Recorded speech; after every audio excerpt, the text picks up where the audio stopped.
that follow, I'm going to be going through the requirements of the AZ-104 exam in quicker detail. So you've just watched a course, hopefully, on the AZ-104 exam. It's going to be 16 plus hours up to this point. But I want to try to condense that information down into 2 to 3 hours in the next 5 videos, including this one. So this video will talk about Azure Identity and Governance.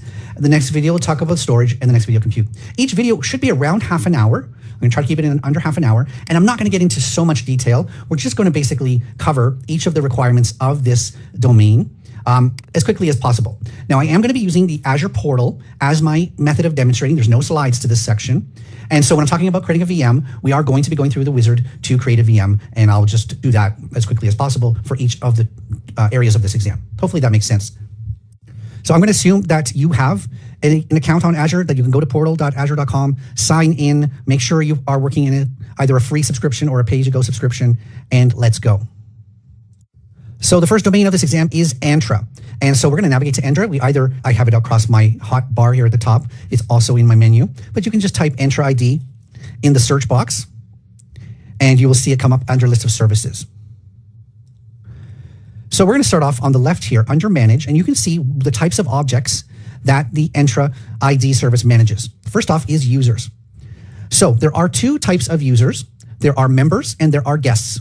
And we can see along the column here under user type, members and guests. What is the difference? So members live in your tenant, and a tenant is the organization that this Entra ID represents. So users live in the tenant. Guest users are external.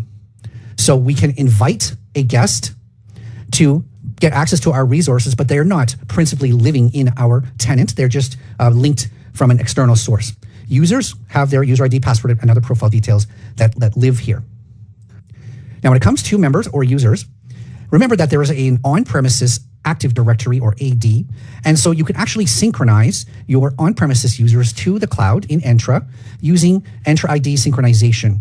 Or we can create a user that only lives in the cloud. Now, if you have users that come from your on-premises AD, you're not going to be able to really manage them in the cloud. They have to be managed in the Active Directory. So there is a difference between synced users and users whose home is in the cloud here. Now, the other thing we'll talk about in this section is groups. So groups are security groups. They control access to resources. You can have a Microsoft 365 groups that add Teams and SharePoint collaboration features. You can, when you create a group, you can assign users to become members of that group manually, or you can have dynamic group membership. That is, there's a rule that anyone added to this department is always going to be added to this group. All right, for this next part, I'm going to switch to a different tenant. This tenant that I'm in has a free license, as I said, and so I can't show you the licensed stuff, but I do have a tenant that has a paid license. So if I go to the top right and say switch directory, I can go to another one of my Active Directory or Entra ID instances and give that a second to load up. Now, I don't have any subscriptions or resources, but I do have a license. So this is a Premium P2 licensed tenant. So if I go under users and I choose a user, this is a guest user, but I actually have a license. So if I go under licenses for this user, he's actually assigned one of my Entra ID P2 licenses. If I click on that, I can see that for this user, I've got Defender for Cloud Apps, I've got the multi-factor authentication and the P1, P2 licenses all enabled for this user.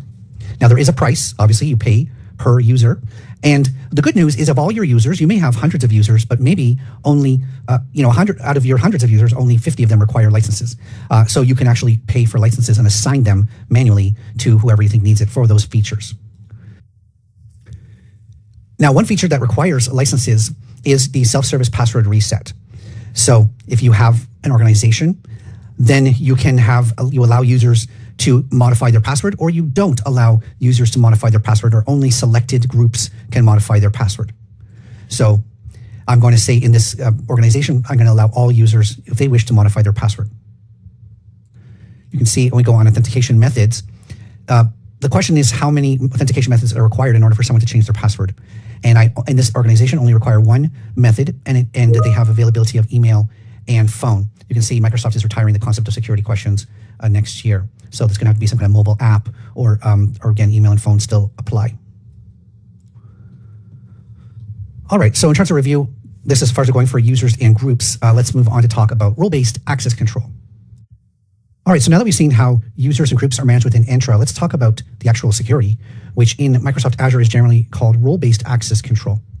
So RBAC, role-based access control, is basically a security model where you've got an individual or an application called a security principal, you have a role definition, and you have a scope.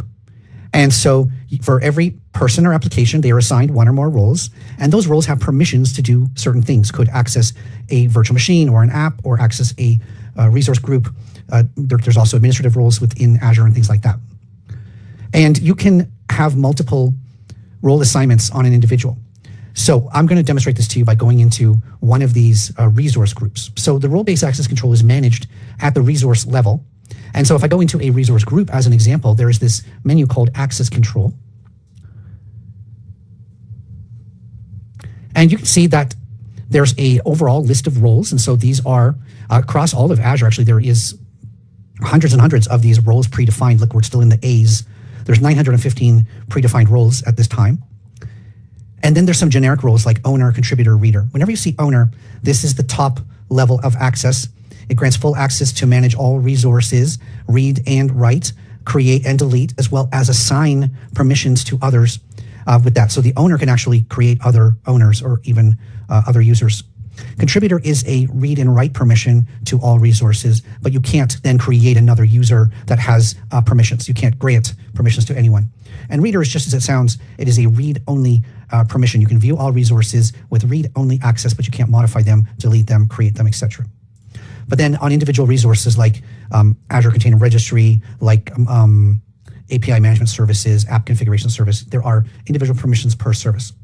So if you assign more than one role to an individual, then those things add up, right? They're a cumulative model.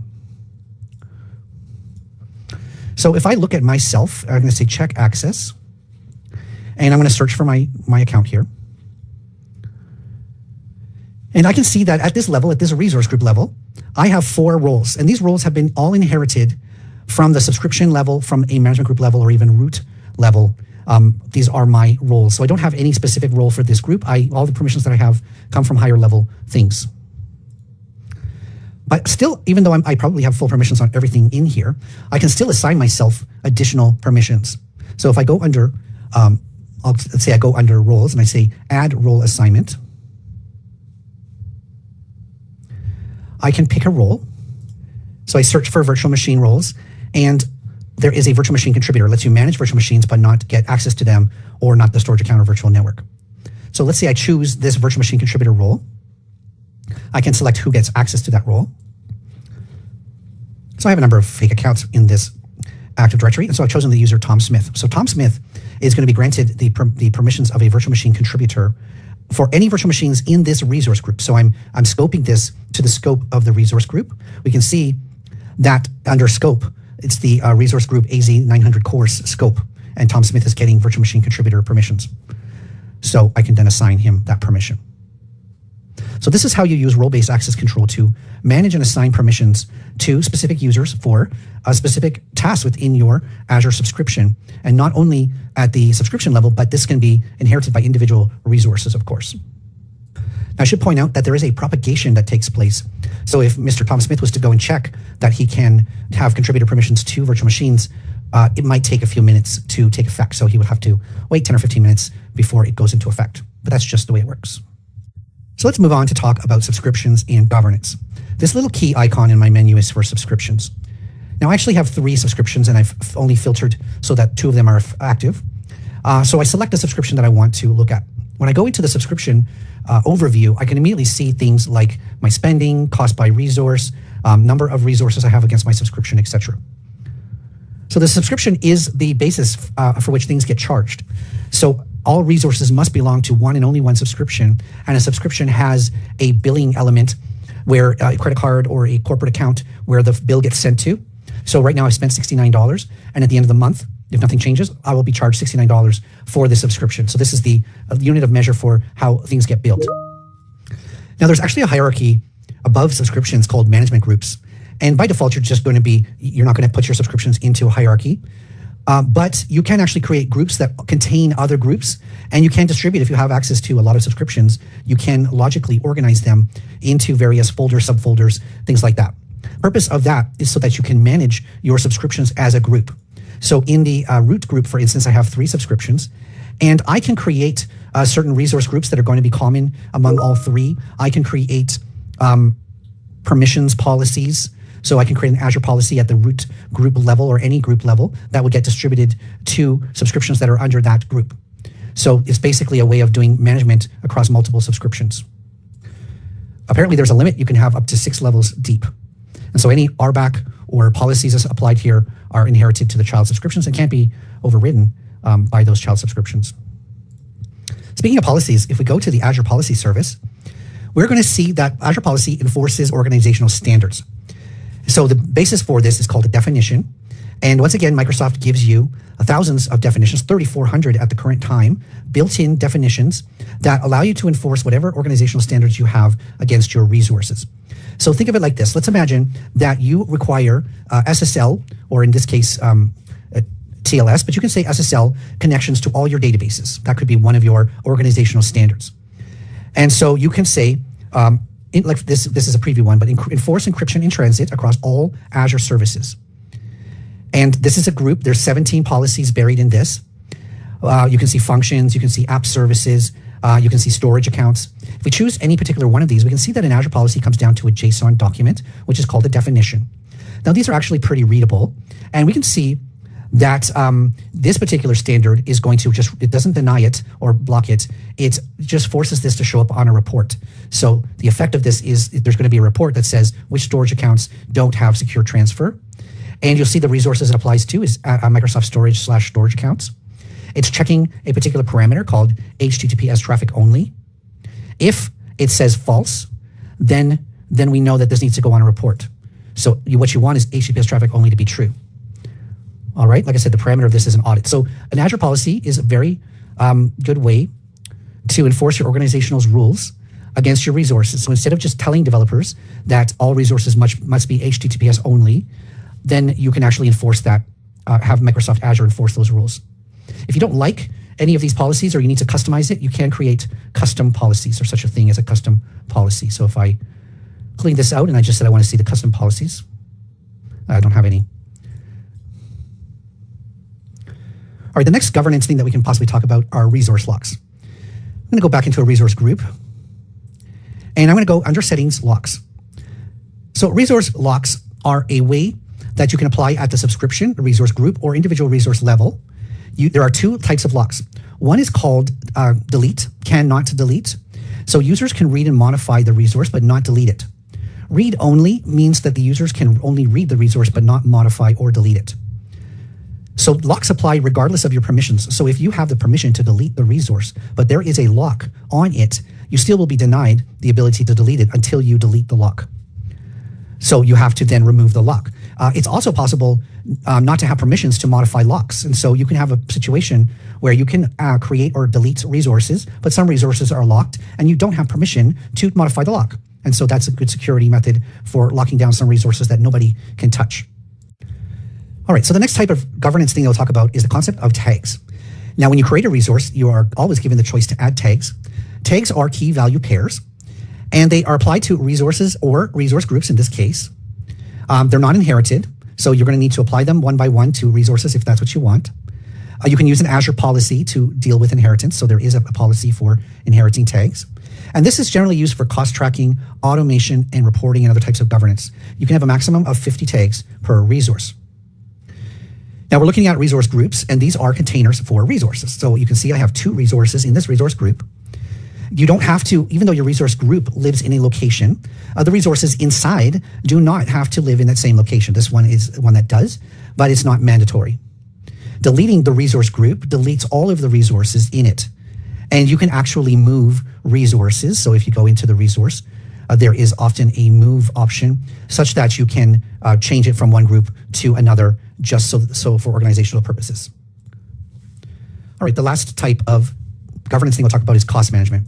So if you go into cost management as a service, it's chosen my subscription by default, but I can obviously change to a different subscription. And there's going to be a number of reports, monitoring, budgets that is available. So for instance, I know the subscription has some cost to it. When I go under reporting, I can see some reports that I often go to versus other reports that are available. So let's look at accumulated costs on this resource for the month of May.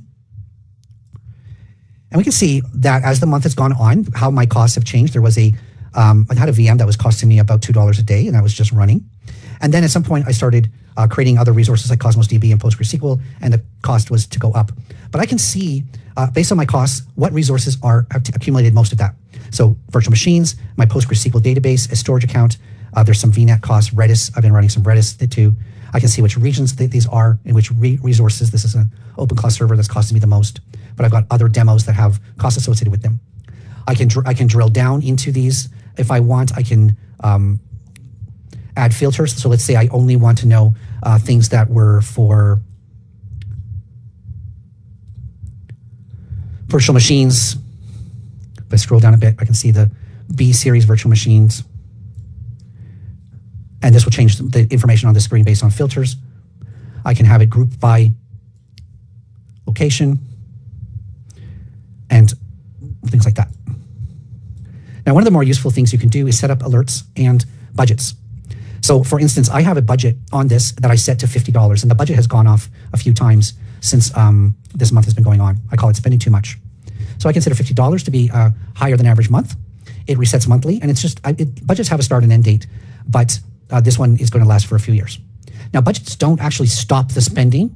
They just set up an alert. So I have budget alerts. When I hit 50% of my budget, I get a text. When I hit 100% of my budget, I get a text, the actual cost. And then when my forecast is forecasted to hit my budget, I get a text. So I have 3 texts a month that can go off relating to my $50 budget. So you can set this to emails. You can set a program to run. So if you have something that needs to happen, that's an action, you can have a program that runs and things like that. Now there's a service called Azure Advisor that runs on your account occasionally and will make recommendations for reducing cost. So I have 2 active cost recommendations. Be curious to see what they are. So this virtual machine that I run, I pay as you go, pay by the hour. It is suggesting that I actually move this to a reserved instance, and I can save $1,700 a year if I change the way that subscription happens. Or choose another type of savings plan for this. So I can, depending on how I sign up for this, I can save some money. That's a good recommendation, right? There's also security, reliability, and other performance, other recommendations that Azure Advisor can make depending on your resources. For instance, my Cosmos DB doesn't index every column. I had some exclusions, and so now it's recommending that I add missing indexes.